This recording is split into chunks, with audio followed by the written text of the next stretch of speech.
So, Mr. Sam Reynolds, thanks for meeting with me today. Hello. Thank you, John. Thank you for having me. Yeah, and we can just get right to it. So, you had kind of a spicy post on Threads Yes. that caused a few ripples, which I loved watching. And I think it's really interesting.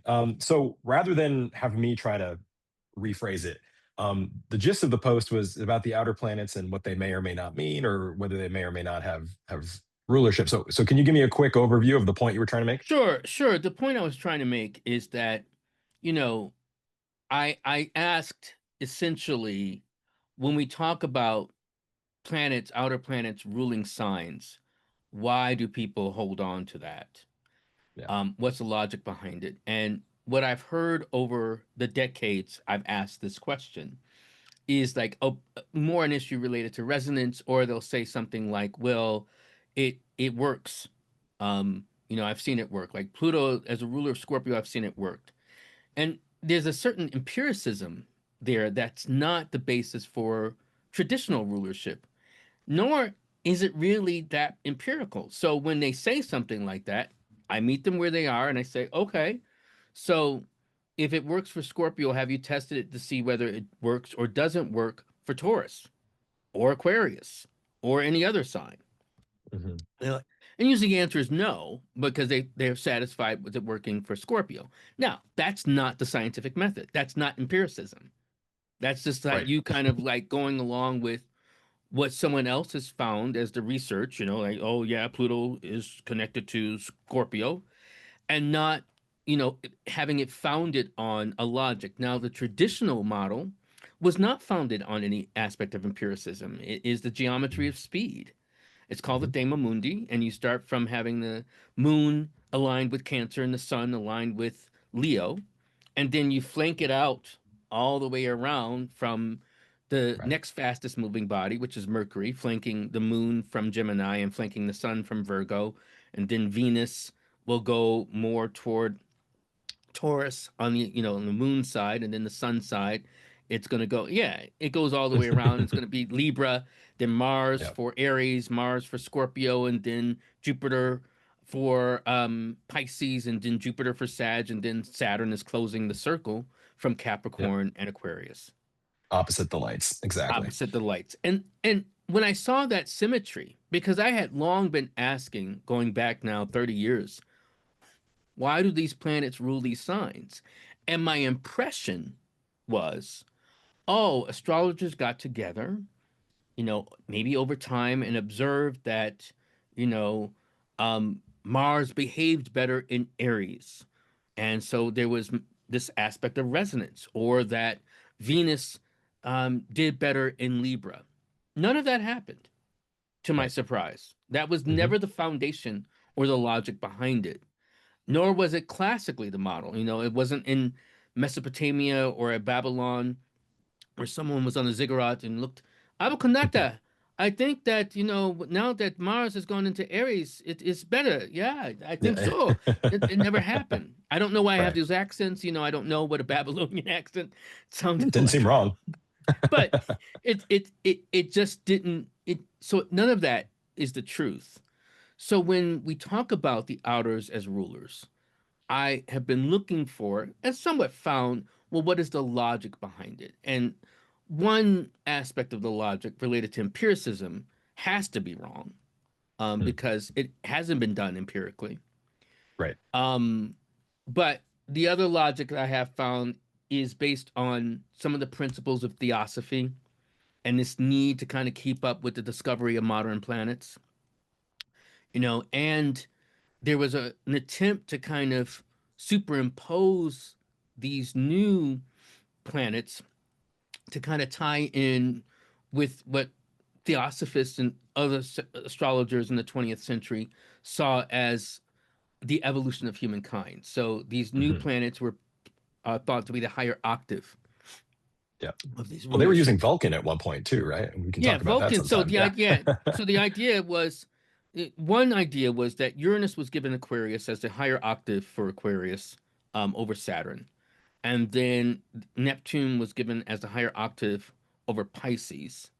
Hmm. And then one particular, this is not the only one, but one particular outlay was to give Pluto as the higher octave of Mars. Mhm. Um, and so that was given Aries. Right. But Right. then that was Which switched nicely to follows the theme of Scorpio. Mundi, right? If you Right, continue it from does. Saturn, you Going would back. do Uranus, Neptune, and then Pluto if you put Pluto in Aries, which they were talking Yeah, about. that's and so Yeah. there was a logic to it. And then they were expecting other planets to be discovered, including one planet called Vulcan. And so that was given Taurus Mm. as the higher Hmm. octave. And they were going to go all the way around as we discovered planets that we never did. Yeah. Not in the way that we thought or where Right. we Right. thought they would be. Because actually, astrologers have been conjecturing on finding a planet called Pluto. I mean, there was one particular astrologer who went by a pseudonym, Wemyss, who had been conjecturing about a planet named Pluto that was more in the asteroid belt, which is not Oh, where we found interesting. Pluto. Yeah. Yeah. And so, but we never found it there. So Right. there was this conception that we would keep finding these planets and we would have hypothetical planets that has been a part of the astrological legacy through a German school called Hmm. cosmobiology. One particular astrologer, Alfred Witte, came up with some of these models to find these hypothetical planets. So astrologers in the late 19th century into the 20th century have been looking for planets along with astronomers, Hmm. in terms of like, well, there must be more, planets that we can find, and that will be our gateway to legitimacy again among Sure. scientists. And Mm, interesting. also Yeah. psychologist, in terms of dealing with the deeper recesses of the mind. So, but some measure that project got somewhat abandoned, and then it became more dogma. Okay. And now, well, people will say, well, Pluto's the ruler of Scorpio, going with that shift, and we could talk a little more about that. And then Oh, yeah. Uranus as Aquarius, and then Neptune, and then started combining meanings. Um, Yeah, that's a big one. Okay, so yeah, Yeah. do you want to start with a Sure. question? Yeah. Because I know Let me jump in I just dived a couple in. of, I loved it. No, give me the wall of info. So many areas we can jump off here with this. So it's like, I feel like the way I understood it is they started trying to sort of continue the theme of Mundi when they found Uranus, right? So, Yeah, the next after Saturn will be like, okay, well, instead of giving Saturn two, we'll give the second Saturn sign to Uranus, Aquarius, and then they continued around, right?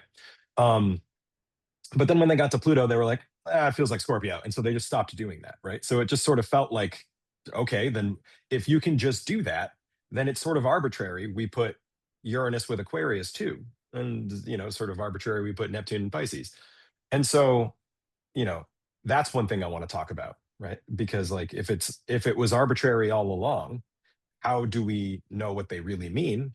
Because if their placements as we were looking at them are arbitrary, that kind of breaks the idea of ABC astrology, right? And my concern right now is that most of the planetary significations for these planets, I think, are actually sort of in large part imported from the signs and houses they kind of were associated with in ABC astrology. Do you think there's some truth to that? Do you think that's, yeah, yeah. In fact, there yeah, was some confusion. Um, and just to make it clear, when we say ABC astrology, we're talking about the astrological alphabet, which is the right. combination of combining signs with houses with planets. So the 12th house and the significations of the 12th house become collapsed with Pisces, and then Mhm. Pisces becomes collapsed with Neptune. Right. And astrologers keep this up to this day. They'll say, like, oh, Uranus in Scorpio or eighth house, right? And Right. saying that they are similar or if not the same, and this has led to a particular issue. So there was this collapse. So, for instance, this whole idea of talking about Aquarians as revolutionary rather than more, we could better describe them as dealing with what's on the margins, bringing toward the center. That's I like that. because of the notion of Uranus, and um, Uranus was seen as a planet of sudden revolts and disruption, both by the time it was discovered, around the time it was discovered, I believe in 1789. So that was a time of a lot of upheaval, in terms of the French Revolution, what around the closing times of the American Revolution, and then the Haitian Revolution. So that was one of the reasons why some measure that signification came to Uranus. Another aspect of its signification is documented in a book by James Herschel Holden, Mm, um, called The History of Horoscopic Astrology. And he relays the story of John Varley in the 18th mhm, century, shortly after Uranus was discovered. He relays the story of John Varley trying to find the significations of Uranus. And um, he knew Uranus, by virtue of his calculations related to an ephemeris, would be close to his ascendant. And but nothing was happening that day. So he was getting frustrated, and then someone was like calamitously knocking on his door. John, John. He's like, "What? Your house is on fire, right?" And so he runs out, and he's he's like, ecstatic I because got it's like, something. Yeah. I this is it, right? I Yes. know what it is now. Yeah. So Yeah. this idea of spontaneity, disruption, that Yeah.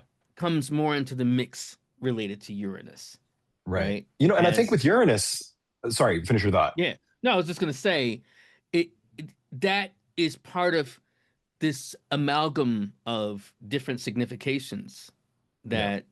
that comes into the lore of these Right. Yeah. planets. Lore is a good word because it's not empirical, right? What we're doing is rarely empirical. And so Hmm. how this all evolves is sort of an interesting organic process. And I think in the case of Uranus, I feel like the significations that they gave to Uranus early on sort of infected Aquarius, right? If you look at the way Aquarius is depicted in the last 200 years versus, the entire tradition before that, they have really a different feel.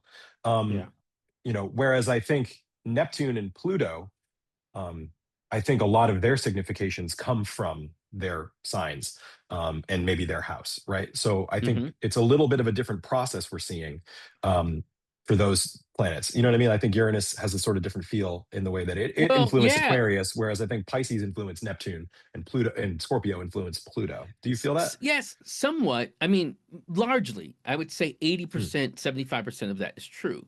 But Mhm. even with Pluto, um, it's, one, the idea of the underworld as, dark and, in terms of passionate.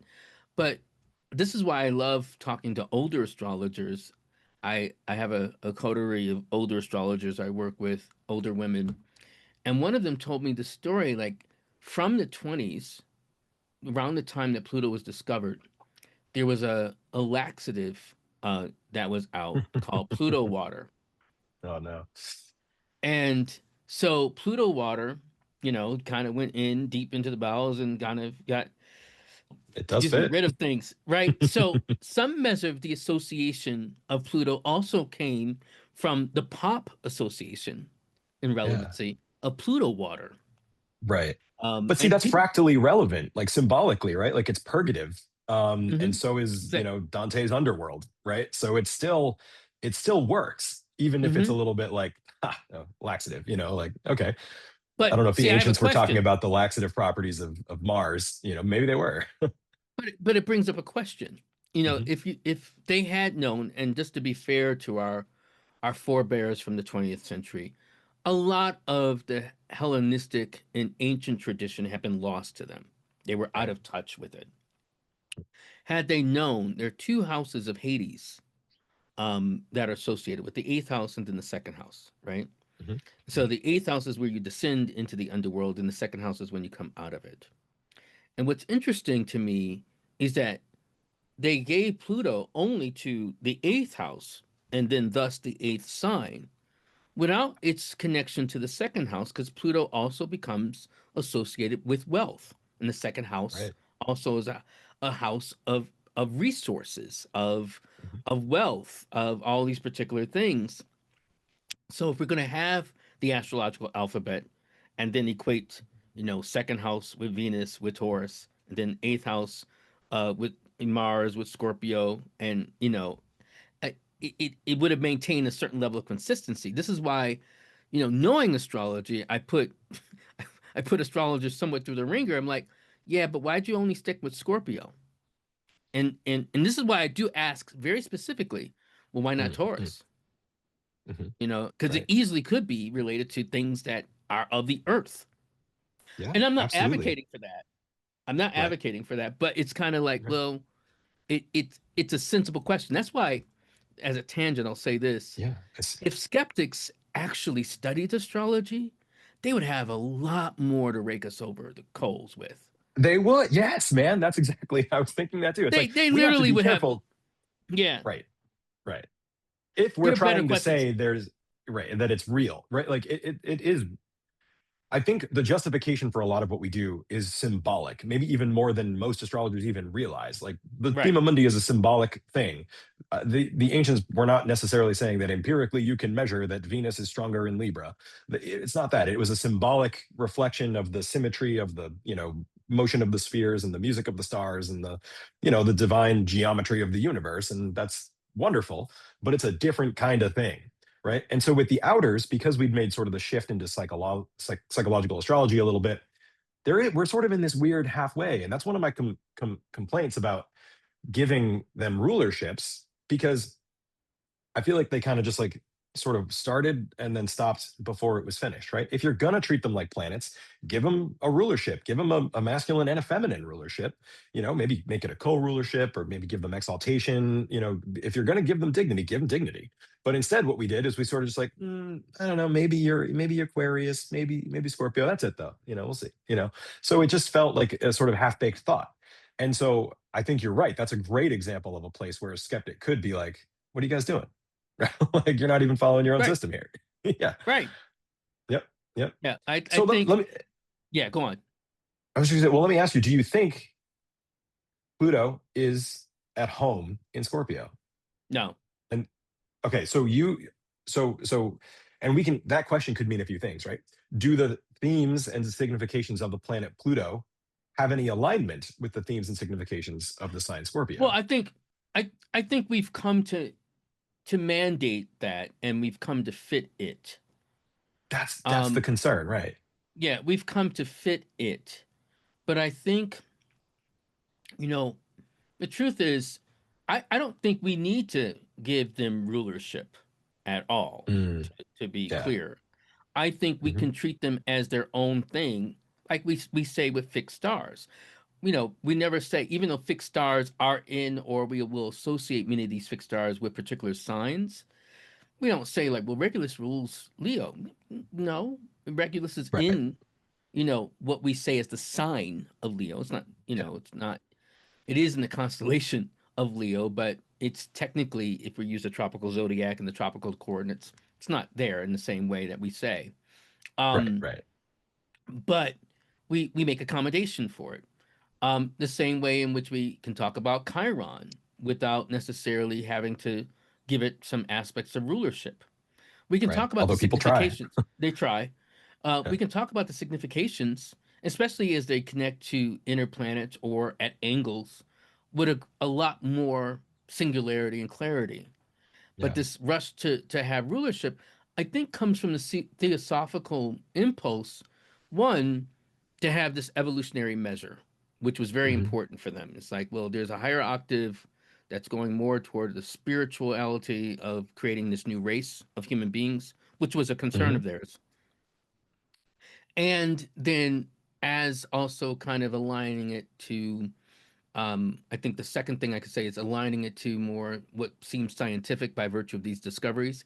And then, third, because they weren't very well studied in the ancient Western, what we call now Western tradition, they also dispensed with certain things and thought they were antiquated, right? They're like, oh, well, we don't Hmm. need to deal with term and phase anymore. We can Hmm. now transcend that. So they, again, to your point, were half and half measure. Like they would give exaltations, they would give rulership, but they didn't really understand triplicity. So they didn't deal with triplicity. Hmm. And then they just kind of chucked the other two levels of dignity, Yeah. because they didn't fully understand them.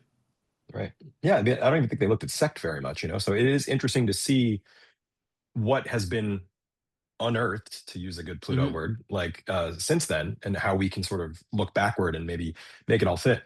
But like even the ancients don't really know where terms come from. necessarily, right? There's not really clear on the logic behind what's going on there. It might be some of the stars in the constellation. It could be, small asteroid, but we don't really know. Um, It's also true in terms of face. I mean, face has had several different facelifts, right? In yeah, terms of there you go. how we talk about, decans, if we Hmm. go back to the level of the Egyptians, which is their origin, it's very different, in conception and use. It's like they might even be horrified. Like, what are you using with these Right. planets and these Exactly. gods? Like they have Right. their own gods and own their own times of year. But Yeah. the nature of astrology is kind of dealing with some aspect of, yes, evolution. But I think within containment, and that brings up another issue that comes up that also did come up in that threads conversation. It's like, well, astrology should evolve. And I don't disagree with that, but I think it's a question of how it evolves, like Right. language evolves. So, for instance, even though English has definitely been a language that's been in evolution for hundreds, thousands of years at this point, there is at some point now, especially in the last 200 years or so, where we've kind of stratified and structured some particular things. So you and I both learned in school A, E, I, O, U in terms of the vowel Mhm. sounds. And we have these five vowel sounds, but French may have 15 or Russian may have 15 and then French has 10. Other languages might even have other vowel sounds. And we may incorporate words from those languages, but not necessarily have to restructure our vowel structure, Right. right? Right. Yeah. So, or even our syntax, you know, our syntax is an SVO language, subject, verb, object, right? By virtue of including other words into our vocabulary, it doesn't mean like, well, maybe we should become an SOV, right? Right. Language, right? Hmm. No, so we don't have to kind of, by virtue of absorbing new bodies and new Yeah. information, change fundamentals. Right.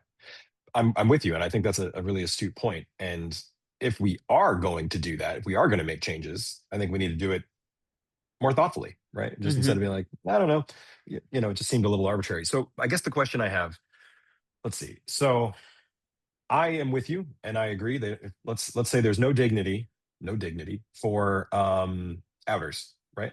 So then their significations. Do you think they can have a strong impact in a personal sense, or do you think they're more generational? Do you, if you take away the 12th house and Pisces from Neptune, does Neptune still feel like Neptune as popularly understood, or does your conception of Neptune differ? Like, I'm interested to hear how you're using these guys. If you're sort of separating them from these things that have kind of grown up in the last 100 years as sort of a tradition, whether it's well founded or not, it's there, right? So how do you do it? So I give a lot more credence to their use in a reading when they are connected to angles, Hmm. especially at the point of degree, not just Pluto in the first house, but Pluto close to the ascendant or descendant, or at the midheaven, or at the IC. I mean, Sure. literally those particular points. And Yeah. Well, then, or or probably I would say close to, five or less, cool. five, less than five. Yeah. Cool. Um, And then I also would look at that similar orbs, except a little broader for the lights, sun and moon, in connection to planets. So, for Yeah. instance, I have found that people who have contacts between Mercury and Uranus um, often will have a way in which the mind processes information very differently than those around them. Hmm. And Yeah. so that can spell, from yes, along the spectrum to what we historically used to call more gifted, in Hmm. terms of intellectually or getting things fairly quickly or rapidly, um, or just kind of erratic in terms of how they may talk or, process information.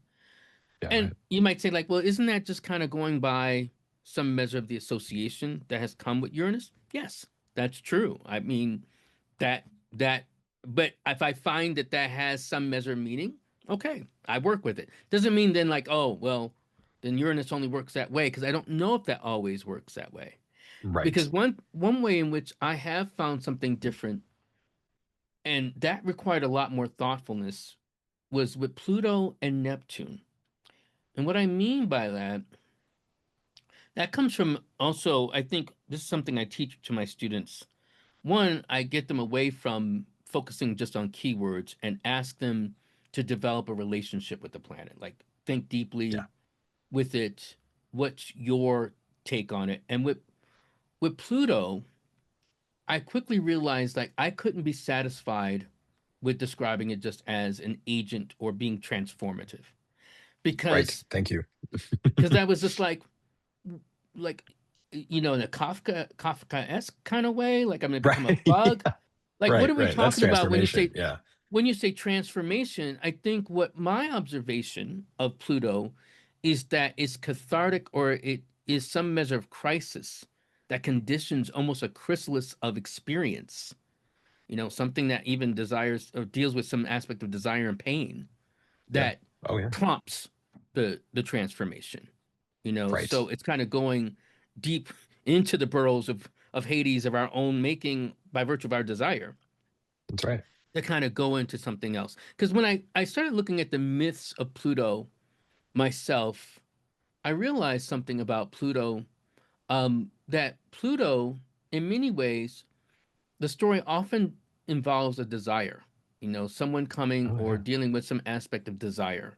Whether we're Hmm. talking about the Persephone myth or we're talking about Eurydice and Oedipus, not Oedipus, Eurydice and what's that boy's name? Orpheus. Orpheus, thank you. Orpheus. Yeah. Yeah. And Orpheus.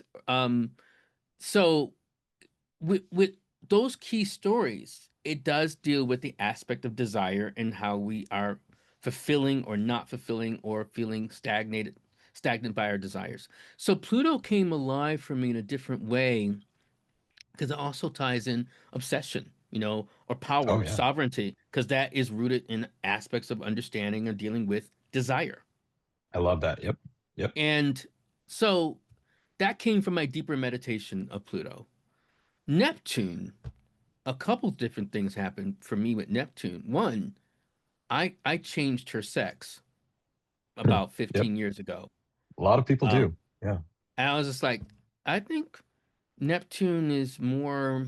Um, I think even in terms of the glyphs and everything, because if there is such a thing as higher octaves, and I'm not convinced there are, I Right. actually think Pluto is the higher, quote unquote, higher octave of Venus rather than Neptune. You And I think think Pluto? Neptune is, Ooh. Yeah. and I think Neptune is a higher octave of Mercury. And That's I can make that fascinating, Sam. I can make the Mm. argument even by the glyph. If you Oh look at the glyph for Mercury, well, for Neptune, it's really just Mercury without the circle, yeah. right? That's a great So, point. I and want to then hear all so about it's just this. that, right? And then if you look at Venus and you use one of the glyphs for Pluto, more the American one where we have like a little circle in the center, and Yep. it's it's Venus just minus the top part, right?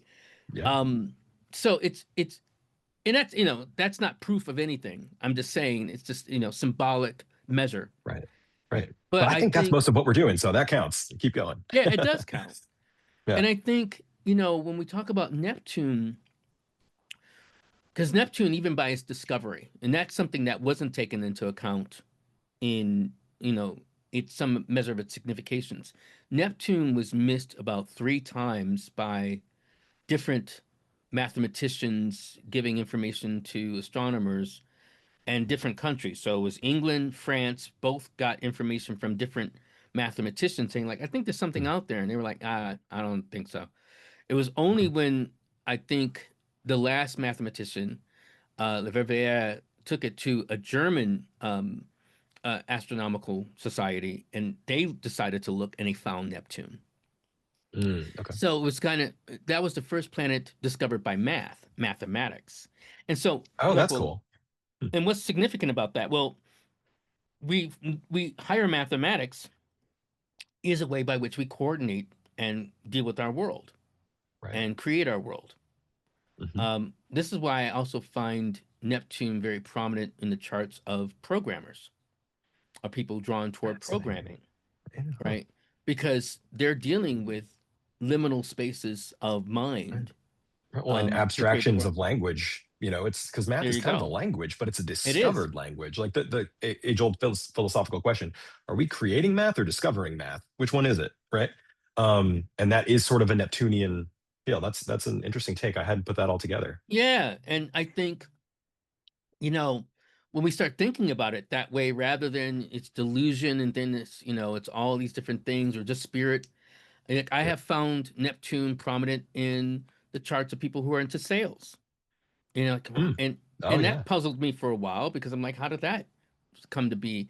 And I realized that because good salesmanship is ultimately about giving a vision. It's Right. not like forcing something on you. It's kind of like giving you a vision to understand a different way in which things can be. Yep. So, Hmm. I've gone deeper into thinking about Neptune, and all of this is without kind of having to have an alignment to a particular sign. Yeah. Yeah. Well, I think that's great. And I think Neptune suffers from being given the 12th house, and um I think what you're doing is very similar to what I've been trying to do with this course I've been working on. It's like, back to Pluto for a second. The keywords we get, like power, transformation, they're all very vague. All the planets have power. All the planets can transform, right? So it's not wrong. Those words do fit Pluto, but it's not enough, right? So it's like, how can we dig in and really feel into it and see? Um, but and I think with Pluto, I think you're totally right. I do think there's a strong relationship with Pluto and Venus. I haven't considered. I've heard Pluto is the higher octave of Mars, of Mercury, of the Moon, of Venus. So is Pluto just everybody? That's a tough one. But we'll come back to that. But you mentioned that you kind of came to this while meditating on the myths. So I wanted to ask you. We invoked empiricism at one point in the threads discussion.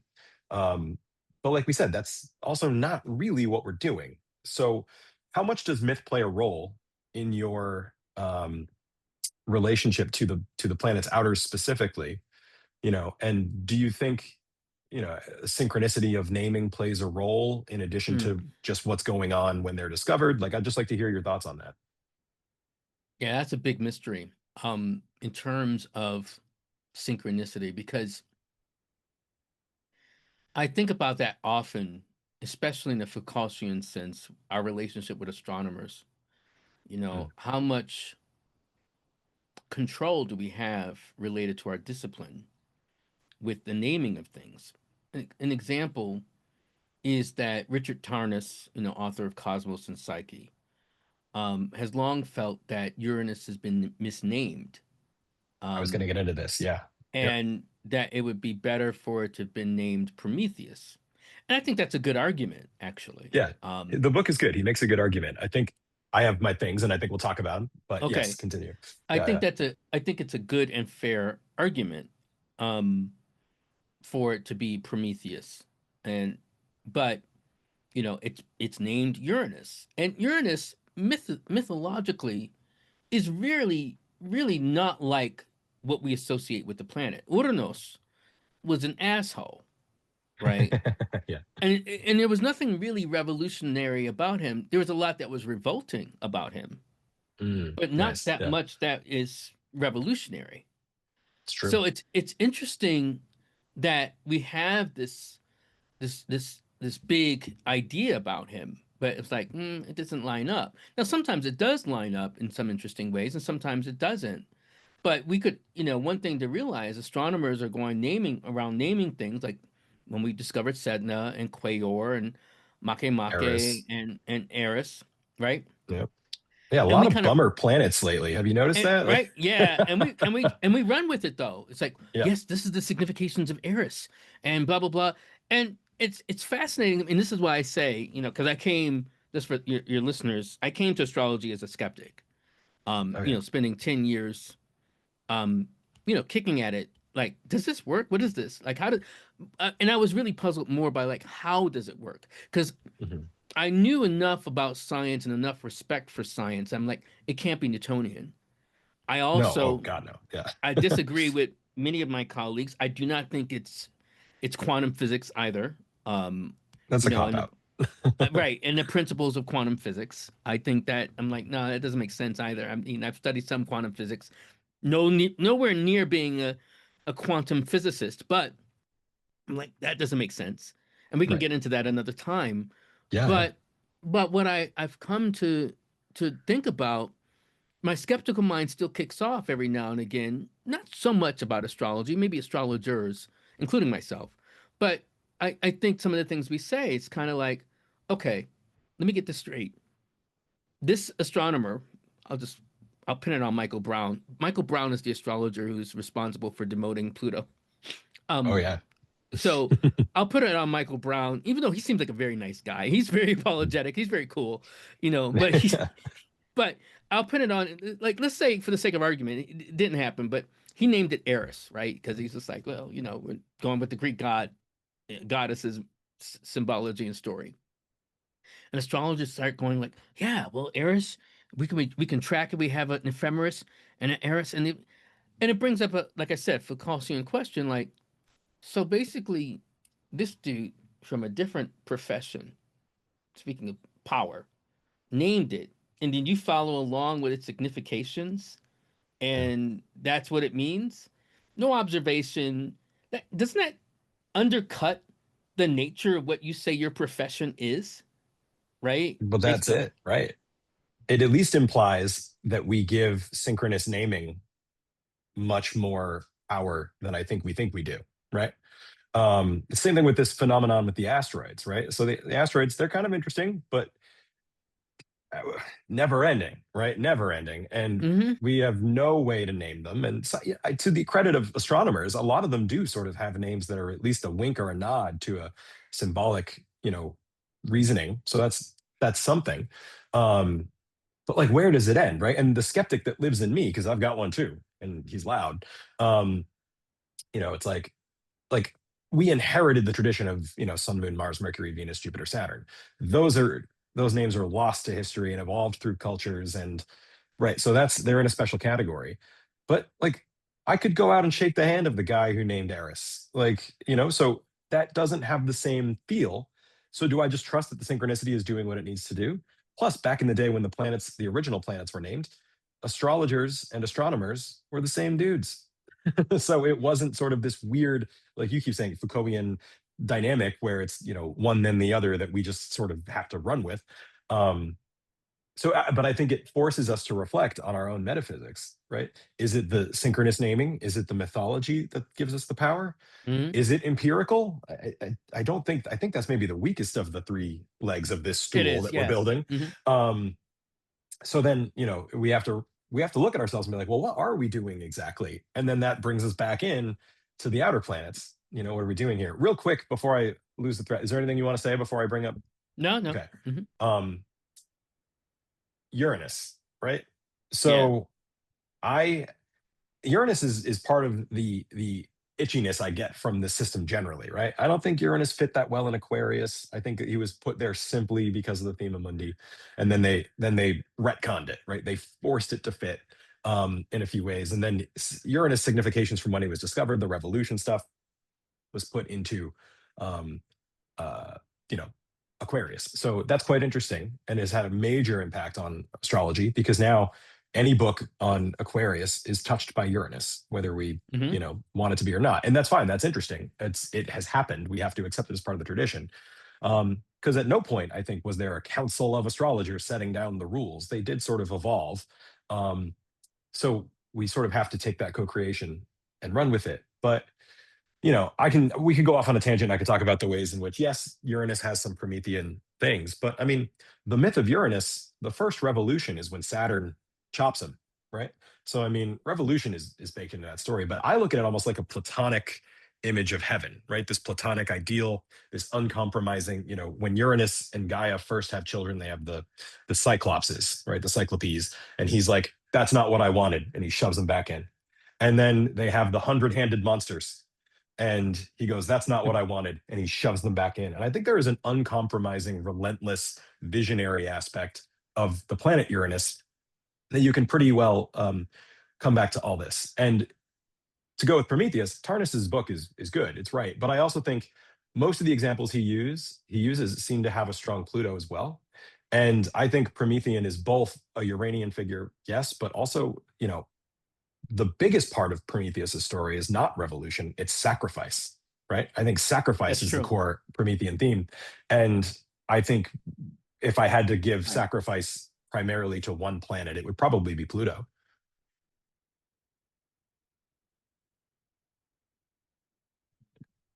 All right, you're back, John. Sorry. Go You on. did our call drop or something? What happened? No, no, no, no. I was adjusting the mic and then I lost your voice for a second. But go Oh, on. okay, cool, cool. Okay, go on. No, I was just saying that Prometheus is like, definitely touching Uranus, right? But also, um, I think the sacrifice element maybe gives him a little bit of a Plutonian element as well. I mean, just the visceral, eagle every day in the liver, the seat of the will, the seat of the desire, the seat of Eros, that's what's getting eaten by um, this sacrifice that he made for mankind. It was a revolutionary act, but I think there's two angles there. So even the mythology, right? And again, I'm not here to argue with Richard Tarnas. I'm not going to win that fight. I think he's doing great. He's an interesting guy. He's wonderful. Um, but it is interesting that even with the mythology, we're picking and choosing. Even with the mythology, we're sort of going, oh, well, this one thing fits, so let's just run with it. And then boom, it's part of the tradition now. I mean, everybody uses Prometheus as a Uranus signification now. It's just come into this culture that we're all co-creating, you know? Well, you also taught me something today. I mean, I think I do not I'm still not going to associate Uranus with Aquarius by rulership, but I hadn't thought about Uranus or Uranus pushing his children, particularly those that were kind of, lack of a better word, monsters back in the Hmm. womb, and having this vision of what he wanted. And I often think that is an Aquarian trait, but Hmm. I've never attributed that. I attribute that still more to Saturn, but I do attribute that to fixed air, as a Sure. sign in terms of having this vision. And I've had magical moments with it. So the magical moments I've had have come twice, and they both involve Will Smith. And Will Smith is played. Did not expect So that. okay, yeah, I know. Um, the I always blank on this particular person's pursuit. Okay, I'm looking it up right quick. Sorry, guys. Pursuit of Happiness, the Okay. movie. I was watching that movie, and it is the story of Chris Gardner. And it's the story of Chris Gardner. And as I was watching it, with Will Smith's portrayal, I was like, is this dude an Aquarian? Because he has such a commitment to his vision that everything kind of succumbed to it. And that's something I come to identify in my early days in Astrologer with Aquarius. Okay. Mhm. And then I saw it again when Will Smith played Richard Williams, the father of Serena and Venus Williams. And he had Okay. such a vision, such a clear vision related for his daughters. And I was like, is this dude an Aquarian? And I was like, yeah, Interesting. sure Okay. enough, he was. Here he is. Richard Williams is an Aquarian. So I do think that's interesting that there is some I never thought about Uranus. Like I called him an asshole, but I was like, well, I guess he did have, as a sky god, air, right? Right. Right. He did have some sense of vision. Again, I don't think, just going back to the key idea of the Thema Mundi, rulership wasn't a matter of mythology or psychology or Right. resonance. Right. There's But I symmetry. do, Yeah. yeah, but I do think we can think about the planets, going back to one of your questions, in relation to mythology as informative. Like I do have a friend who's an astrologer who doesn't believe that we should associate mythology with the planets, especially related to Greek mythology. And I Yep. disagree with him. Yep. I think it's been instructive to think about Jupiter. I mean, I've written and talked a lot more about Jupiter. And the myths of Jupiter really do, I think, reveal more about Jupiter as a planet and how he operates. And Yep. I'll just say this very quickly because I know the topic is outer planets, Please. but No, we're having a great um, time. Keep follow the thread. the the interesting thing about Jupiter is that he would basically test humans' generosity or idea of generosity. So he would dress up along with Mercury, who we could call his daemon or his, homeboy, whatever, even though that's his son, but kind of like, you know, well, technically not his son, but kind of like, Um, it depends on which aspect of the myth, because he actually Right, comes right. from Apollo or whatever, whoever you want to talk to. But like he would go along with Hermes and knock on people's doors in the village and whatever, and people be like, "Go away," blah blah blah. And then if the whole village was like, "Fuck that guy," and then wouldn't do anything, he's just going on top of a mountaintop, you like, "Watch this, Mark Mercury." Then he just flood the whole goddamn village, Yeah. right? It's like, Yep. oh, okay, you want to play games? Right, You don't want to honor generosity. And I think right. that I've learned that is true for Jupiter, because people always expect Jupiter to be generous and lucky, and I'm like, that dude is a match funder. He'll meet you where you are. Good word. Yes. If you aren't, if you're not generous with your own gifts, he's like, fuck you, I'm not giving you anything. And I think Yeah, that's instructed from the myth. I mean, I think you literally get the absolutely. story, you Yeah. Well, know? he's called, yeah, Zeus Zenios, the god of the hosts and the guests. And, Hmm. that's his one of his primary epithets and titles is, Xenia is this like guest host relationship. It's generosity. And the whole, like the old, in every myth from so many cultures, right? It's you should always be generous to people because you never know when it's a god in disguise. And Hmm. I think that's just a big Jupiterian thing. But you see that in Norse mythology too. You see that in others. So that's a really important Jupiterian principle. And I think you're totally right. There, Jupiter will mess you up if you don't honor that, right? And I Right. think that's worth knowing. I think it's so easy to just make the benefics, oh, they can do no wrong. So, and I think Yeah. the myths, they're absolutely instructive. And the problem I think we get is I don't know your friend. I don't know who was saying, "Oh, we shouldn't use myths." I think a lot of people over literalize myths, and because myths come from a very different time and a very different culture, they sometimes use imagery that's not meant to be literal, but it is offensive to modern sensibilities, rightfully so. But I think that kind of misses the point of what it's trying to teach you, and the things that it teach really do seem to correlate a lot, both with just how we are in our psyches, archetypally, pattern-wise, but also in our astrology. So I'm glad to hear you're on board with myth. So do you think, to sort of turn back to the outers, do you think that myth is where most of the significations come from? If we're not using the ABC system and we're not using the houses and we're not using the signs, I think a lot of it comes from what was happening when they were discovered. But I think other than that, all we really have is myth at that point, then, right? Well, I think, well, Uranus might be an exception to this.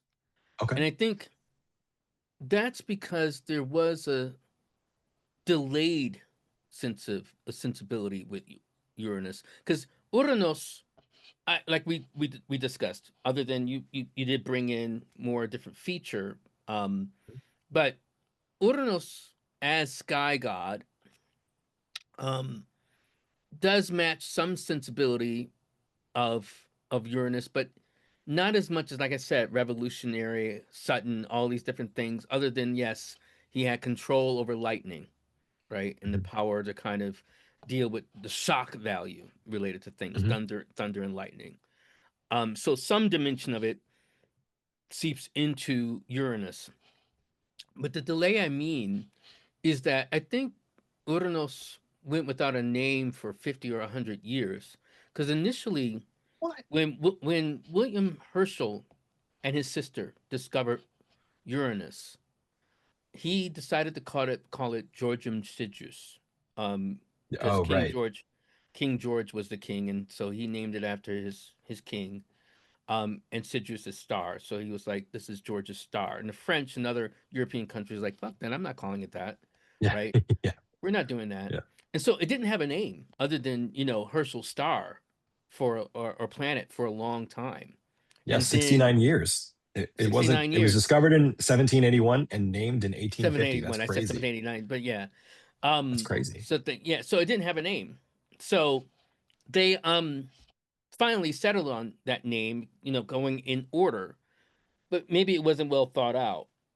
But then by the time that we get to the next planet, um to Neptune, I think things have been thought out a little bit more, Okay. and but still, maybe it was named related to the sea, even though it had nothing to do with that. Um, and but that was kind of one particular aspect of it. And then when we get to Pluto, it's named by it's actually named by a little girl. Even though Yeah, which is astrologers would crazy. name it, we're looking for it, but little girl is like, well, just call it Pluto. And some people get confused, like, oh, like the Disney Pluto. No, it's not the Disney Pluto. She literally Yeah. studied mythology. Yes, Um, which is great because right, that would really mess up the significations if right, that's the mythical creature we're pulling in. right. Mm. um, So I think in terms, I don't know. So Pluto did, yeah, she tied into the myth, but I think it was kind of going along this Greek yeah. pantheon, which brings up other questions too, meaning Greek and Roman to be specific, because we actually named the Roman gods and not the Greek ones in terms of the Yeah. planets. So that also brings in dimensions related to power, but also recognizing that they're still translations, because if we go Mm. with the Mesopotamian Babylonian name of the gods, um, Marduk for Jupiter, Oh um, yeah. and then Nergal and all of that. I mean, they're parallels to the Greek and then the Roman gods as well. Right. So there is a continuity between cultures Oh that yeah. happened. And this is where I make the argument when people ask me, well, how do you think astrology works? Other than pure metaphysics, right, and metaphysical thinking, I actually have come to believe that astrology is an artifact of culture. And that doesn't Okay. mean, by virtue of being an artifact of culture, that it is not spiritual, metaphysical, because we can say on that level, it is beyond the physical. It is something that has had a continuity. And there is a certain miraculousness to the continuity of cultures.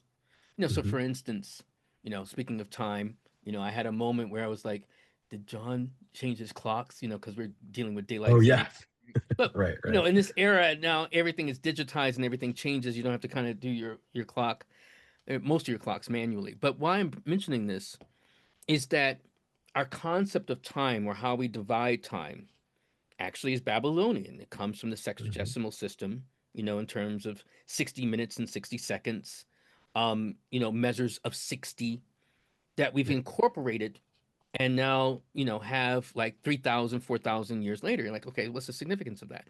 That is the significance that we've constructed time. And by virtue of that, our associations related to time and cultures along a certain set of axes. Now you could say, well, that's archetypal. I don't know if it's Right. archetypal, right? Right. I don't, Or but is it what, just so embedded in culture it's become the water we swim boom, in? Right. what, right. And that's a So tough one. right. So, but irrespective of how it happens and it creates these marvelous, incredible things, like how we're able to coordinate meeting at a certain time, Hmm. how we, you know, how what we imbue in today's, like Sabado versus, as Sabbath, and then Sunday related to relaxation and expectations related to that. This is the legacy of culture. That's right. So some measure the significations of the planets, whether we're talking about in Interesting. terms of mythically, relates to how we have the development through culture over time. Right. That's really a fascinating thought. Um, and that's my answer to these kinds of questions is usually yes and both and all three of Right. those and right because I do think archetypes play a part. Either astrology really works or it just resembles the way the inner workings of our psyches work so much that it feels like it works, right? Mm-hmm. And I also think yes, it's a cultural inheritance. I mean, esoteric um Abrahamic esotericists, whatever you want to call it, would look at what you're describing as one way of describing an angel, right? This collective consciousness over time that almost has a life of its own that shapes culture. And that's the way you described time and the way you described astrology, like sort of a more this is like a bigger brain, harder, deeper dive thing that I'm not quite as up on, but um that's the language they use to describe certain kinds of angels that are like spirits that have an effect on human life and culture through time. It's almost like we're being acted on. We talk about time as if it's a force or a person or you know. So it's very interesting to think about that. I'm going to sit with that because Yeah, it could be that's a bigger ingredient. daimonic too. You could talk about it in terms of Yeah, the daemon or exactly. the diamond. Yeah. There's all different ways in which you can cut at it. I said culture because there's the continuity of it between Right. cultures, between over Hmm. time, but Right. it definitely can tap into the daimonic. I mean, one book that blew my mind related to this is a book by Patrick Harper, Mhm. Harpur. Um, Patrick Harper wrote a book called The Daimonic Reality. Um, I I probably have it somewhere. I don't want to kind of stop the podcast, look at my Okay. book, but yeah, he's written a number of books on the daimon, and I think and looking at this related to the appearances of things in history. So, for instance, like he's looked at, um, you know, I think it's Isaiah's wheel. That it's like was that a UFO, right? Okay. But it doesn't have to be kind of from our nomenclature to be something that is from the realm of the daimon, or the Okay. daimonic. And again, that could be some elements of deeper recesses of culture. Because I mean, let's be direct here. We have 10,000 years of recorded human history, but there's thousands and thousands and thousands, maybe tens of thousands of unrecorded history. Oh You yeah. know, and so there may be Right. so much that's lost. Well, You and a lot know, of our cultural things that make us human, like ritual or burying the dead or mastering fire, that stuff has existed since before we were Homo sapiens. I mean, Neanderthals were doing all that stuff, right? correct. And so we're part of this weird, like, when did humanity as we understand it show up? I mean, even that's a metaphysical question, to Yeah, a point. Um, so yeah, the inheritance is crazy. I mean, some estimates put astrology as 20,000 years old. If you look at cave paintings, you can make out people drawing a big bull in the sky. I mean, this is from one point of view, one of the maybe longest standing human traditions of any kind. Um, and it's really interesting to see that we're still part of that same through line, which is, kind of staggering to think about. and just to kind of bring it home to what Mm, we've been doing, we ultimately have to, I think, concede that astrology lives in the realm of the symbolic, the mythic, yeah, um, and is ill at ease in this realm of the empirical. right, And there was this moment, maybe more so in the 20th century, where we were trying to align things from an empirical point of view, rather from the analogical point of view of our predecessors, yeah, more the mythical point of view. And I think some measure of the analogical was lost during the 19th and 20th centuries, and because of the pressure, the growing pressure that scientists were putting, or people inclined towards science and scientism, toward the empirical. And I think we fell into that because theosophy is interesting as an idea, and a lot of the people who advance many of the ideas that now have seeped into astrology, in terms of evolution, right. and the emphasis related to evolution, with the maturation of a particular set of races that were supposed to emerge, karma, and the language that we now evoke related to that, and dealing with our quote unquote karma, and reincarnation. Even though reincarnation as a concept is old, even in Hellenistic thought, we have the myth of error, as a testimony Hmm. to how when we have the lots and different things, Yep. that was not something that was part of the main, we could say mainstream of traditional astrology during the Islamic era and medieval era. Hmm. Definitely when we're dealing with the Abrahamic religions, that wasn't where they were Right. coming from. Yeah, that was frowned Um, upon. yeah, it was frowned upon. It was kind of like, what are you talking about? You're going to heaven or hell. Right. And and we, that so there was a different kind of set of things that came into astrology in the 20th. And you might say, like, and I always say this to my students, that doesn't make it wrong. Hmm. Oh, for You know, sure. I'm I'm not going to be the person. I have been the person, but I'm not the person now to say like, oh, I think that's wrong. What I'm more inclined to say, it becomes a measure of knowing that it's a tributary that you can either accept, or it's a tributary that I would be wise to say not reject, but say like you don't align with it. Right. And that's how I would say where I am. I'm like, I don't align with many of the thoughts from the Theosophical school. And I Yep. can recognize, what it brought to astrology without, especially with this idea of higher octaves and then the reordering of the planets, um, in terms of rulership. Yeah. But it kind of is more of a testament to like how things happen in a particular field. They're Yeah. acts of power. This is why I was, evoking or invoking Michel Foucault. Right. And I think people have to recognize that, like, well, how did it happen? Well, Right. the telephone game, it could be like someone said it, someone else then said it, or then changed it, and then it gets repeated. People don't Yeah. recognize that, you have points of influence. That's Um, exactly. Yeah. Yeah. Well, I mean, like I saw it in real time yesterday. I hung out with some friends yesterday, real quick, and three of my friends were standing in the kitchen. One of my friends was like, yeah, remember when you dated so and so, and then the other one, and he basically collapsed five different stories of five different people into one guy, right? And I was like, that's how myths are made, right? You took a rich, individualized set of real people who did real things, but because these three guys each dated a brunette, you collapsed them all into one guy dating three brunettes. Like that's how myths get made. That's how the ancestors stop being individualized and become something like a god, right? From an empirical way of looking at myth, that's one suggestion as to how that starts to happen and how they get conflated with an archetype and a legend starts to build. But like mhm.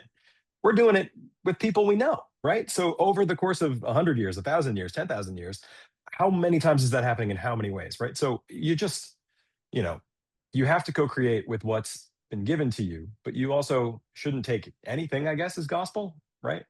And Yes, and that you might be know, the better way to for us to talk about it. I think I always say to my students, know your why, and good, and that's important for us to know our whys in astrology. Like, well, why do you use Regiomontanus over Placidus or whole sign houses? And yeah, and that's not me saying like, oh, I think Regiomontanus is better. I don't. I I use it, but I also use whole sign houses. I also have used yeah, Placidus. It's not. I'm not a Nazi, related right, to right, right, houses. Um, but what I would say is like, well, why do you do it? It's a critical yeah, evaluation and reflection on, well, why do you believe certain things? And when you know your why, even if you're not clear on it. So, for instance, I always say to them, like, if you tell me, Chiron rules Virgo, and I'm like, okay, why? And you say something like, well, because Jesus came to me last Tuesday and we had tea, and I think, and one of the things he said is like Chiron rules Virgo, and I was like, oh, okay. That would be the end of the conversation for me. Not because I would think like, okay, you're insane. I actually wouldn't have that strict judgment. What I would have yep, is kind of like, I can't debate your experience because that is your yes, experience. right, Now, can that can that experience become translatable for everyone else? Probably not. But for you, if that's why you use Chiron as the ruler of Virgo, that's the end of it.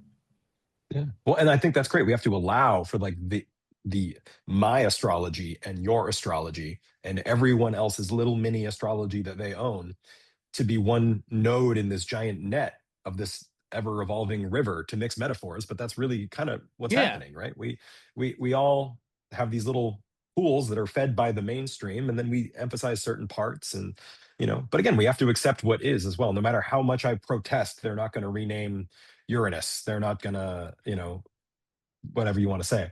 So I do think it's tough though. I mean, I feel like we danced around the question of like, how does astrology work? And I think the only genuine answer is I don't know. Yeah.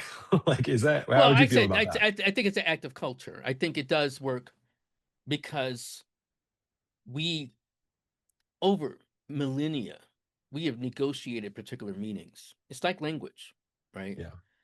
And Okay. we have negotiated these particular meanings that tie into so many foundational things. So for instance, I could say to you, banks are not open on Sundays. I mean, some are now, but let's say banks are not open. But why are they not open on Sundays? Because Sunday became associated with a particular thing, right? Became associated with the sun, which became associated with the Son of God, which became associated with Jesus, all these different things over the course of time that have real impact in how Yeah. we operate in our society. And we could Yeah. say that, when I look at a chart and can assign or have these particular meanings, there's something that is the foundations of culture, but something else gets ignited, something else gets liberated. The same way we feel when we see a poem or read a poem that does Yeah. something to us, the same way in which we Beautiful. see a film, and it does something to us by virtue of the images. But the images are not just completely unique unto themselves, as much as they are by combination of multivariate things Yeah. as unique components of culture. Mhm. They do something unique within us. Right. No, it is like I look at it as a language first and foremost. When we look at a chart and correlate it with what's going on in the sky, that's a secondary thing to the fact that we just have this beautiful symbolic language that is kind of like language, but it happens on a lower level in us somewhere, right? Hmm. And so, whenever I'm dealing with a skeptic, I say, well, put the correlation with the sky aside for a second. Just learn this language, right? If you learn this language, you'll see so many things about how your inner world works, how patterns in the outer world work. Like you can correlate it with the sky or not later, but the language is powerful. The language doesn't care what you do, it's there, it works. And I think that can be a helpful shift for some people when they're sort of up against the resistance. Um, it's interesting. And this cultural idea it is big, it is big. So I'm going to sit with that and try to think, how can I bring that in for Pluto a little bit? I've got this Pluto class coming up I'm really excited about. Yeah. On that note, do you When when have, when is your class oh, starting? Do some go on, Leo rising. Share, oh share. yeah. What? Oh, stop me. No. I November 12th, 6 Wednesdays, starting at 5:30 p.m. We're gonna deep dive Pluto. We're going to question the keywords. We're going to question the ABC significations. And we're going to try and go as deep as we can, looking at art and culture and music and real charts and real people, and also a whole lot of mythology that isn't often talked about. And we're going to sort of each session have a different focus of like, well, what might Pluto mean? Like, is Pluto this idea of eros, right? Like we talked about that a little bit today, right? That might be a better word than just transformation or compulsion, right? So we each session is going to have a focus, and we'll sort of really try to feel into Pluto from that lens each time. So I've been working on it for months. I'm super excited about it, and I think it's going to be good. Before we go, could you give me any of your, what are kids saying? Your Pluto hot takes. Do you have anything, a way that you look at Pluto that feels unique to you that you don't see other people doing as much? Um, and that can be anything. That can be anything. Well, yeah. I actually okay. I'll do it by means of a story. I used to be more in theater. I was in theater, both as actor, director, writer, Awesome. and I had the chance to work with Nas's father. His father's name is Oludara, who's a blues man, Sure. That's and cool. he had a ditty as part of a play I was helping to direct called "I Am a Man," um, and it goes something like this, and it gave me a window into understanding Pluto. And he says, I'll sing a little bit of it. Grave digger is your very best friend. He only let you down once, no matter where you've been.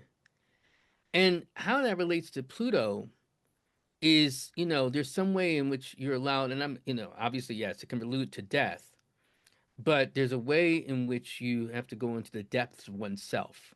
That's the other word that can be, as a homonym in English, death and depth, right? Right. That Right. you have to experience. Um, and there is a uniformity to Pluto where he's like the sun in that sense, no respecter of great or small persons. Um, Right. and you have to experience a depth within yourself, Yeah. um, and that can feel like a death. Um, and in some way, in some permutation by transit, people are going to experience Pluto. Yeah. And so for instance, for me, when Pluto was conjoined to my sun in Scorpio, that's around the time my mom died, Ooh, yeah. which was very much like the end of a world. I mean, that was even a dream I had, about Wow. an end of the world in that sense. And so it was kind of a powerful transition.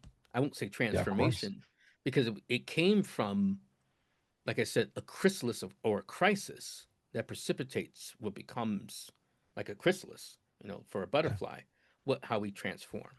So that's my Yeah. take on it. I know, I love it. I mean, I think that's right on. And it's funny, I'm a I'm a sun Scorpio, or I'm a sun Scorpio sun conjunct Pluto in the fourth. Um, and my dad died when I was really young. And that was sort of an initiation for me, right? I think Pluto has this initiatory kind of thing. And sort of what you're describing, and I know you're working on a project yourself where you're sort of looking at the different chapters of a guy's life. Person's life, yeah. Um, and we don't get initiations the way ancient cultures did, and I think we suffer for it. And so I don't want to speak to your experience, and I'm sorry that happened. That is hard. But I certainly didn't want it, but it was one of the most powerful initiatory moments in my life. And I think it's good. Like, we need to accept that, if we look at any functioning ecosystem separate from humans, we can easily see death as one of the most important parts. If there's not death in an ecosystem, it dies, right? Right. So it ceases to be a system, right? So death is at least as important as life, right? And so we just, in the human realm, we get a little hung up on that because it's painful. So yeah, this idea of initiation, it's powerful. And so I loved that you sang that little bit. What were the lyrics again? Oh, Sing it again if you want, but Grave digger is your very best friend. He'll only let you yeah, down once, no matter where you've been. yeah, that's good. Um, I like that. You got to bring some blues to Pluto. I think that fits too. Yeah, and I think of him kind of as a blues man. Yeah, that's a I good think of him image. as, yeah, I think of him as kind of a blues man. That's one of the, you know, whether we're talking about him at the crossroads and kind of dealing Hmm. with the aspects, whether we're talking about Gil Scott Heron's Me and the Devil, right? And then there's a new take on that, different set of songs. I don't know if you've heard. I can send it to you. Yeah, Um, please do. Yeah, yeah, Me and the Devil. Um, it's kind of not literally dealing with the devil, so I don't want people to freak out. But as much as kind yeah, of dealing with, you know, the darkness. yeah. Absolutely. I mean, we didn't even talk about shadow in the Jungian sense, and I Hmm. think that's closer to a useful way of looking at a chunk of Pluto, at least. I know we're at time. Do you have to get going? I do have to get going, but yeah, All right. This I is great. love Well, I think this, we and have we'll enough do it material again. here, yeah, for a part two. So I would love to have you. Um, Here, let me stop the recording real quick, and then I'll say goodbye. Thank you, Sam. This has been awesome. And let Thank me you. just do that. And We'll if do it people want again to find soon. me, they can find me at unlockastrology.com. So that's Un- also unlockastrology.com. unlockastrology.com. Awesome. Yeah. Yep. Thank you for remembering that. I didn't. I just looked at the clock and was like, oh no, he's got to go. So yeah, thank you again, unlockastrology.com, and we'll do it again soon.